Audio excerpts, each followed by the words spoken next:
So hello, everybody. Welcome back to another PSFK webinar. Today, I'm here with Lauren Lyons again, and we're going to take you through some of the key findings of our latest report, the Grocery Store Playbook, which promises to give you strategies and tactics for customer experience innovation and customer engagement. So Lauren, we have this new report, yes? Yes, we do. And this is a great one, super interesting. Just to give you guys all a quick overview of it, grocery was a sector that was really impacted by pandemic behavior. And we've seen how grocery stores and supermarkets have really undergone these extensive transformations. And by this, we mean everything from optimizing the online shopping capabilities that they offer to prioritizing more flexible delivery solutions, as well as investing in tech solutions that meet inventory needs as well. And so something to keep in mind throughout this presentation, as well as we mentioned in our report, is just how, as consumers have embraced this very hybrid shopping model, where convenience and value are really these driving forces we're seeing. Grocery leaders are reevaluating how to best serve today, tomorrow's, and the future consumer across grocery. And so I think a fun way to kind of kick this off as well is to kind of touch on the framework that we built this report around, this now, next, new. While today we're going to be focusing on new, Piers, I don't know if you want to hop in and kind of give an overview here. Yes, it's a very detailed report where we look at what grocery retailers and what consumer good companies should be focusing on today, tomorrow, and in the future. And hopefully that provides a great framework when it comes to innovation. We know that folks out there are trying to work out where to put their budgets, where to invest, and we hope that this report really kind of helps support that. But today we're going to talk about the future, yeah? And we're going to talk about these strategies on the right-hand side. So as part of the research, we also did a consumer poll, and we asked US grocery shoppers to give us feedback about some of the trends and some of the ideas we saw. And we started with a very open question where we just really asked shoppers, do they even like grocery shopping? And we got a resounding yes. Folks do find shopping pleasurable. They'd enjoy their shopping trip. And so I think that's something to remember in our kind of day of an era of virtual commerce and e-commerce, that people don't mind this shopping trip. But when it comes to the shopping trip, they do want to get more out of it, okay? We're already seeing the kind of creep of QSR, cafe, dining options in restaurants. And our survey showed that shoppers, consumers are interested in other services. We listed a number of services, but this isn't extensive or exhaustive. Folks would like to attend an event, maybe a community event, maybe a lesson, maybe a class. Maybe whilst they're doing their shopping trip, they want to do their banking. Or maybe they want to get some technology support. So maybe they want to get their phone in and work out how to transfer all those photos of it from the last birthday they went to. And that last chart showed us that shoppers really do want something out of the grocery experience. They want something new out of the grocery experience. And they don't expect the retailers themselves to provide everything. They actually think that the brands, consumer good companies, could actually be part of the mix. And so there's great opportunity for brand manufacturers to come in and actually create some of those experiences and some of those partnerships to really extend the grocery shopping experience. And Lauren, I know that you're keen to kind of talk about the trends, talk about the examples that we see out there, and that's in the report. One final point to make right now is this kind of interesting stat where we asked people how much help they needed with their shopping trip. And I think we've seen a lot of companies go out there and create recipe planners and other kind of trip planners. And it seems to us that shoppers, they're okay. They know what they want to buy. They already have access to information, access to family members that allow them to make those decisions. So my reaction from this stat is maybe retailers, brands need to kind of invest in other aspects of the store experience. And then to kind of kick us off here, the first trend we're looking at is what we're calling container stores. So these are self-serve based, they are mobile activated. And as these next gen convenience store experiences take place within what we're seeing as prefabricated or modular spaces, they're really allowing retailers and brands to show up in new places where their consumers are spending their time, and they're able to offer them more tailored assortments or unique services. At the same time, this format's allowing retailers to better understand how shoppers are interacting with them, interacting with products, especially beyond, maybe their main store, main footprint. So that ability to kind of gauge product interest and inform future product offerings or even development is an interesting piece here as well. Yeah, very interesting. Do you have an example? I do. So first up, we have kind of in tiny home fashion. We have this example from a French startup called Boxy, who has built these autonomous convenience stores out of sea shipping containers. So there's a nice sustainability tie in there, right? And their hope is to expand their network to 1,000 of these mini convenience stores by 2025. And so the unmanned stores can be installed everywhere, allowing consumers to access a carefully selected offer, very curated, of 250 products that range from typical groceries to takeout.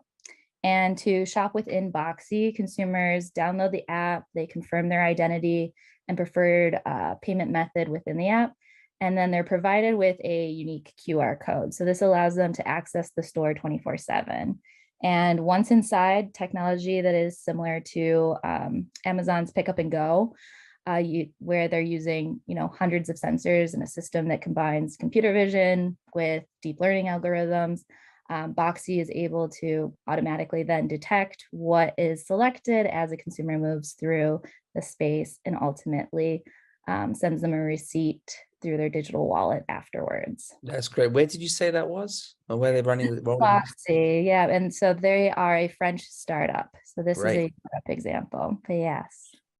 And so keeping on this idea of nano stores still, we wanted to talk about dark stores, which has been something that we've seen a lot of different retailers starting to experiment with over the past few years. And so with demand for online delivery fulfillment established as a definitively lasting consumer expectation, companies actually are transitioning their perhaps underperforming retailer grocery spaces into these dark stores. They might not be open to the public, but they are stocked in service, and they fulfill retail orders through either local delivery or curbside pickup only.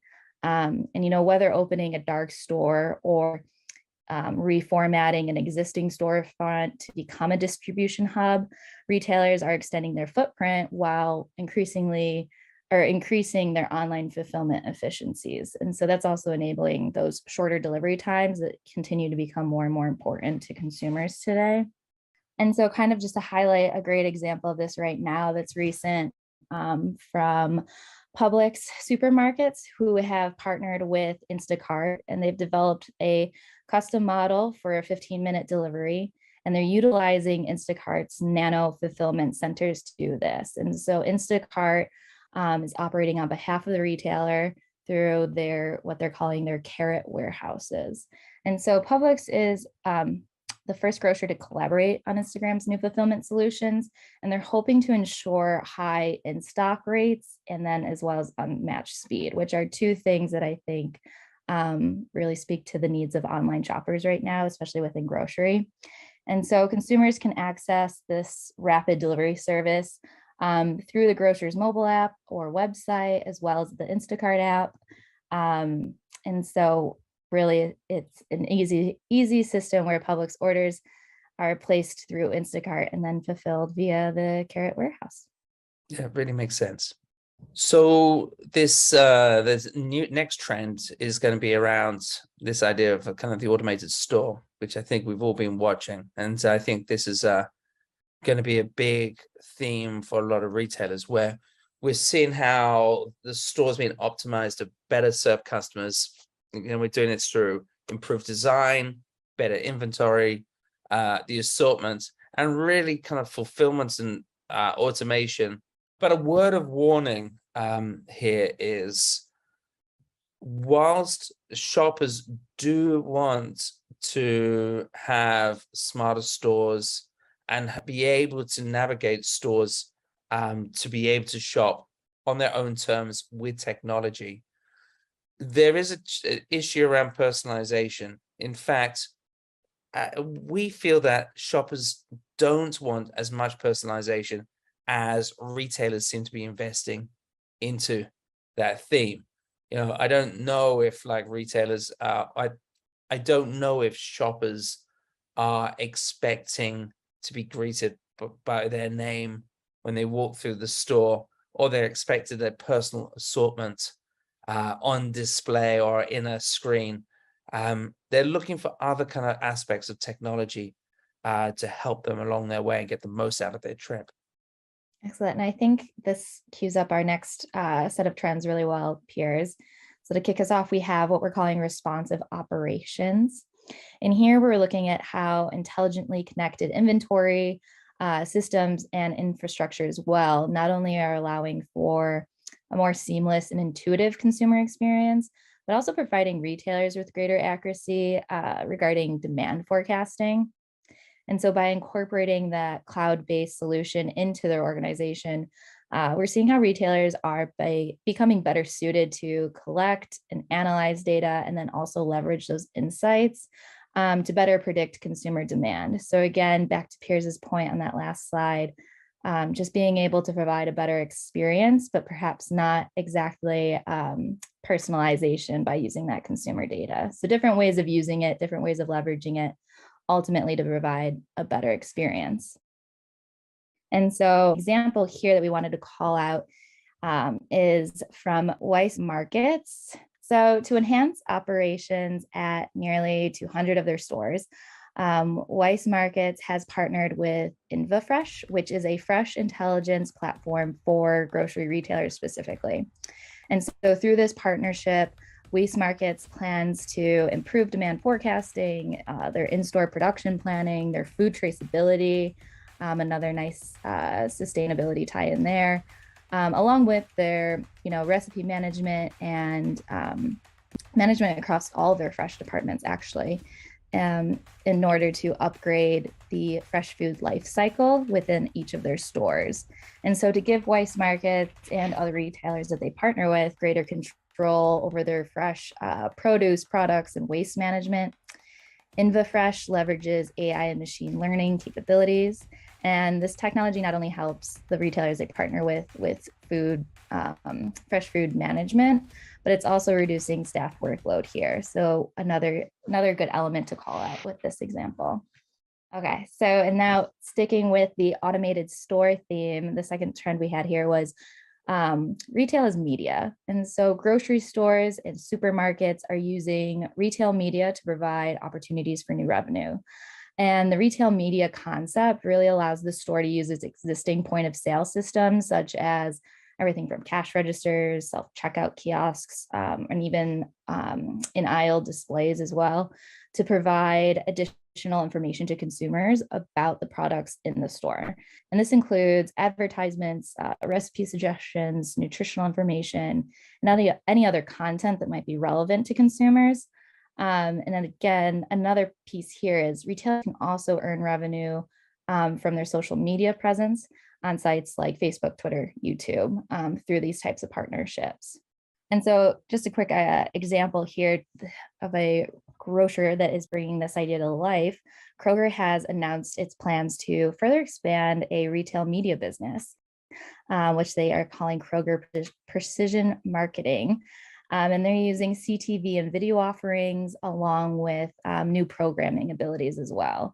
And so the expansion here is going to provide advertisers with audience intelligence through both retail sales data and helping them to reach relevant CTV and video households, as well as campaign measurement tools against retail sales at Kroger, and then the household penetration as well amongst Kroger consumers. And so Kroger believes that streaming, is this number one way people are going to continue to consume TV today, knowing that the brand is hoping to bring scale for its CPG advertisers who are really looking to activate in that space. Very interesting. So we've been touching upon technology and the use of technology in the store.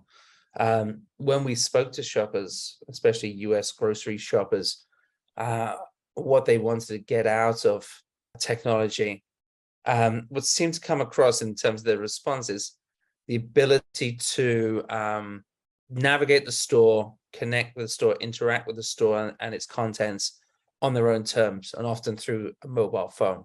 So that means the gathering of information through QR codes, and also self-checkout and scan and go. So being able to use that phone, navigate and control the shopping experience. We did find a gender bias in the survey where men seem to be more interested in doing that scanning of QR codes to find out more information about products. But mainly these kind of stats are very similar across the different genders. So maybe disappointing for most people is robots didn't really kind of cut it. A lot of folks aren't really interested in having our little robotic pets running around, taking our shopping to the car or up and down aisles. Not just yet. Thanks, Piers. And I think that nicely ties into this idea of custom journey. And so here we're talking about how by creating a unique store experience for every consumer through, tailored digital recommendations, physical product selections, to better match consumer needs on an individual, but also a location-based scale. And so to dig a little further into that, we have this trend where we're talking about intelligent interface. And so what we mean here is really by layering consumer-facing video, voice, audio, chat-based features into the physical shopping experience. And this could be either through digital screens or mobile activated QR codes, right? Retailers are being able to provide consumers with not only on-demand support, which is really interesting, but as they shop, but also increasing, the personalized recommendation aspect here based on those continuous interactions across both their local locations where consumers are shopping, as well as the digital channels that they're using as well. And so to highlight an example here, we have Get Go. And so it is a food first convenience store is how they bill themselves. Get Go has partnered with Cooler Screen, which is an in-store digital retail media platform. And they are replacing their traditional cooler aisle doors with intelligent digital screens. And so the experience here is the technology being used provides a real-time digital door display of the cooler's contents, along with contextual and relevant media and merchandising. So when approaching the aisle, consumers see full doors of relevant brand stories designed to increase brand awareness. However, before making a potential purchase, the display changes to a planogram with everything from pricing to promotions and nutritional information on the products featured in that cooler. And so the retailer's primary objectives were to improve the customer experience, but also increase store sales and really bring a modern feel to its stores with the latest innovations. And so both companies, GetGo and Cooler Screen, share that same vision for digital and contextually relevant information and kind of act as this nice fit for on-the-go convenience stores. And then just following that up with this next trend under custom journey that we're calling digital personalization. And so as online grocery shopping really becomes that permanent channel for today's consumers, retailers are updating their digital offerings to not only recreate the in-store experience, but also offer tailored recommendations and interactions at scale. And so by incorporating a mixture of AI, machine learning, algorithms, retailers are creating a more hyper-personalized online experience. And one example of how we are seeing this come to the marketplace today is through Swiftly, which is a technology solution provider. And they're helping mainstream retailers compete against leading e-commerce players, think, Amazons and Walmarts of the world. And so Swiftly is positioning its solution as a way for retailers to drive in-store traffic by leveraging online relationships with shoppers. So the interesting piece here is that the platform is seamlessly connecting customers to their local brick and mortar grocery stores through engaging, personalized digital messaging, promotions, and it's all being tailored to their needs and reflective of their local stores' deals, offerings, inventory. So a really nice local tie in here, and also a really nice way to drive in traffic or in-store traffic as well with that example. Yes, great example. Kind of one of the big themes that we explored with our survey was this idea of community and the role of the store in the community. And it might not be surprising to some of you out there, but it was kind of revealing for us where so many people agreed, so many people strongly agreed that the store was a key component of the community. And they expect the store to care about the community and play an active role in their neighborhood. Yeah, and this kind of tees us up for this idea of vertical grocery. And so what we mean here is bringing produce supply and logistics in store.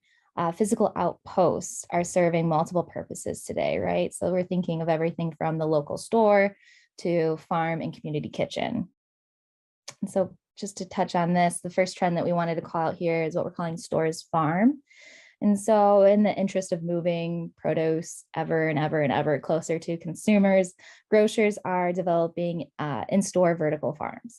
And so by bringing these farms into the store, we're seeing how retailers can provide shoppers with even greater access really to fresh produce, as well as greater transparency into the growing of that product, the end-to-end journey of their products. So a really nice way to kind of open that process up and make it more transparent for consumers. And so a great example of this right now is from Pick and Pay. And so to show customers how its salads are grown, Pick and Pay launched vertical garden displays. And this is actually the first South African retailer to include vertical farms in its stores. And so the greens, while they can't be picked in store, they are grown out in the open so that consumers can observe, see how their food is being grown in real time within each of the Pick and Play stores. And so the store's head of produce really touched on the fact that the displays are meant to spark interest of environmentally minded consumers. And by displaying firsthand how produce grows, the retailer is hoping to connect consumers to the idea of sustainable farming and just pushing that relationship ahead. And then keeping within vertical grocery, we also wanted to talk about this idea of community kitchens. And so inviting another layer to the store experience, we're seeing how grocers are leveraging their fresh and local produce and products and converting static store space to serve live cooking and dining needs. And so a great example of this right now is coming from Kroger. And so with a partnership with a ghost kitchen startup, which is called Kitchen United Mix, Kroger has opened up its own virtual food court, and it features items from local and national restaurant brands. And so the virtual food court, it's allowing consumers to mix and match items from various restaurants in one order and either pick the food up in store or have it delivered. And by creating the platform, Kroger really wants to become a brand that comes to mind when thinking of what to serve for dinner, not just what to buy for the week. And so to place an order, consumers can use in-store digital kiosks or order online at kitchenunited.com or through the Kitchen United Mix app.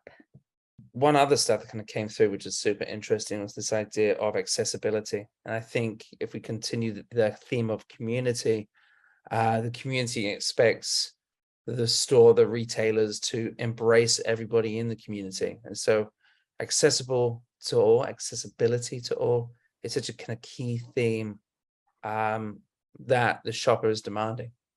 Yeah, and so intuitive accessibility, we really love this idea of how retailers can purposefully design physical environments and digital services to allow all consumers to feel supported and better able to control their shopping experience, no matter what their needs might be.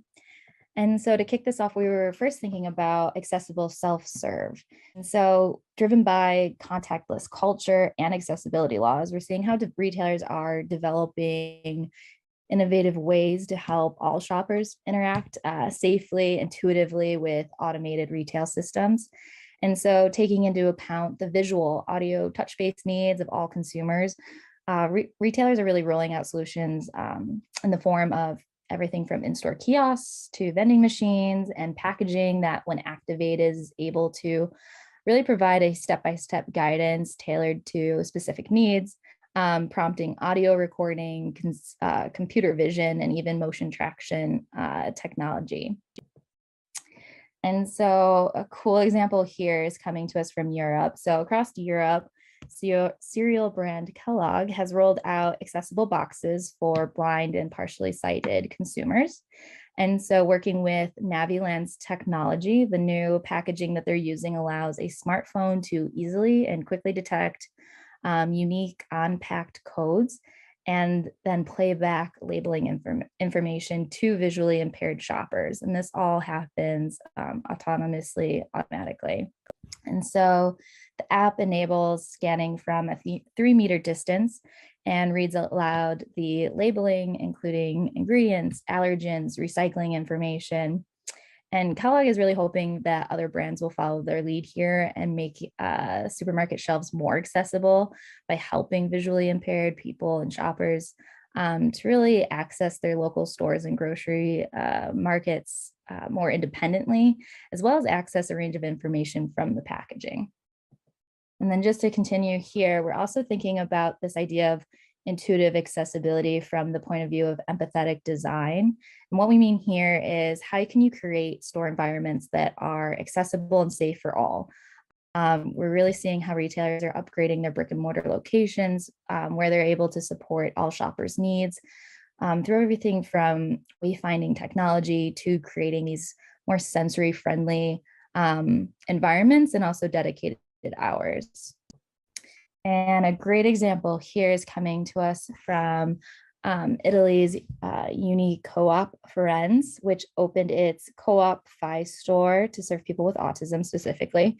And the store was developed in partnership with the Florence Autism Association, which supports families with autistic children. And so to distinguish this store from other co-ops, the store is marked with a blue hedgehog at its entrance.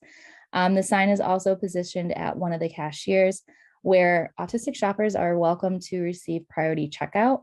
And the store's staff has been specifically trained, ensuring that every visitor can receive shopping assistance that best suits their needs. So there's also this element of training here that I think is really important when you're thinking about how we create more empathetic environments. That was a great example, really uplifting. It's a great way to kind of bring us towards a conclusion. So as you're watching, I'm hoping that you've taken a bunch of notes, added some comments in the chat today if you're watching live. And I think there's a number of strategies that you can think about when it comes to investing in the future. These are strategies that both Lauren and I have been recommending. This first one is just, very simple, but make it easier for customers to shop, provide them with very easy, very intuitive interfaces. And that doesn't always happen today. And it's just something that's going to reflect on and think about how people interface with your company. And then think about implementing automated processes. Think about how they can, you can create systems which actually enable the employee and the customer, allow them not to do less repetitive tasks and actually kind of bring some humanity back into the store. And then another idea could be to create small convenience stores that are designed to appeal to busy lifestyles. They should be located near public transport, near hubs, schools, workplaces. Consider that within your real estate strategy, and wonder how you can also connect this with food, the cultivation of food. How can you bring the growing of food into your real estate strategy? Anything else to add, Lauren? Yeah, I think just to round it out is to really think about intuitive design, accessibility, empathetic design. I think those are all going to be pieces that really set retail in general apart going forward and should be really important. Yeah, I think so. I mean, maybe this is one final point to think about as a kind of thought starter, is this idea of seeing e-commerce and seeing the shopping experience, the trip, the in-person trip, as a very different activity. I think too long we sort of think about we think about e-commerce and digital commerce as a shopping experience, but it's not really a shopping experience, is it really? That doesn't embrace our senses, doesn't have the discovery, the surprise and delight, the information gathering, doesn't have the social cues and the other aspects. Online is very much about ordering. It's like ordering at a restaurant. It's a tiny part of the experience and very efficient part of the experience, which is important. But there's so much more that can be offered within that shopping trip that surprises, delights, creates loyalty, and drive sales. And so I think about that as one of kind of your big takeaways. That's great, Pierce. I loved that last point. Just thank you, everyone, for joining us today. I hope this was extremely helpful for you. Reminder that this report is live and on our website, so please do check that out. And thank you all for joining. Yeah, great. Nice work, Laura. And thank you, everybody, for joining us today.